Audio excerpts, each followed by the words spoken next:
dulu sebelumnya saya selaku ketua pelaksana dari kelompok PJBL ini. Tepuk tangan dong.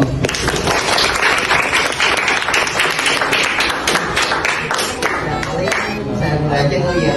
Kalau kalian ada tahu nggak sih maritim itu apa sebenarnya? Kemaritiman itu bisa menyangkut pertahanan, habis itu perekonomian, sumber daya laut, atau mungkin tentang laut itu sendiri, tentang bahan-bahan kimianya ataupun yang lainnya.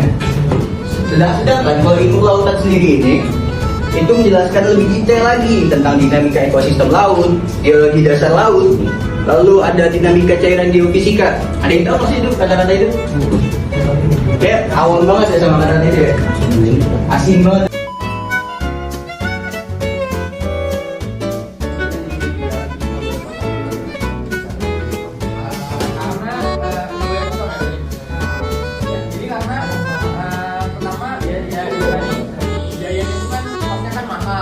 Otomatis tuh harus ada biasanya tuh kita udah tahu dulu nih yang mana apa dia itu tempatnya untuk apa jadi bensin juga karena kan jauh gitu, jadi kalau misalnya konten kosongan itu ya rugi dari kita kapalnya sendiri. Jadi dia harus menunggu dulu selama beberapa hari di pelabuhan terisi kembali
nggak semua kapal itu bisa masuk pelabuhan yang sama. Jadi ada beberapa pelabuhan yang mengharuskan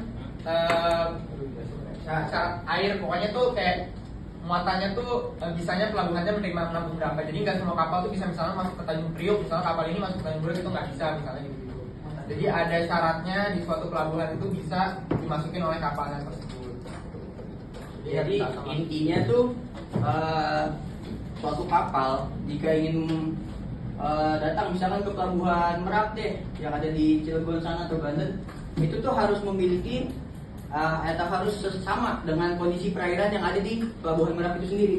Gak bisa tiba-tiba orang misalkan syarat air, atau ada yang tahu syarat air kan, syarat air rendah atau terlalu tinggi, itu nggak bisa tiba-tiba masuk ke pelabuhan karena ada klasifikasinya sendiri. Itu namanya klasifikasinya sendiri dan persyaratannya sendiri gitu. Ya, pokoknya itu Pemaparan yang dipaparkan oleh para kakak-kakak mahasiswa UPN Jakarta mengenai kemaritiman sangat menambah informasi saya.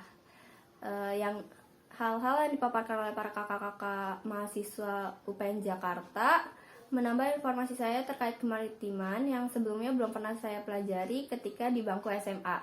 Hal ini sangat bermanfaat bagi saya dan disampaikan dengan baik dan mudah dimengerti, sehingga saya yang sebelumnya belum mengetahui terkait kemaritiman mengetahuinya dengan mudah dan dapat mempelajarinya dengan baik.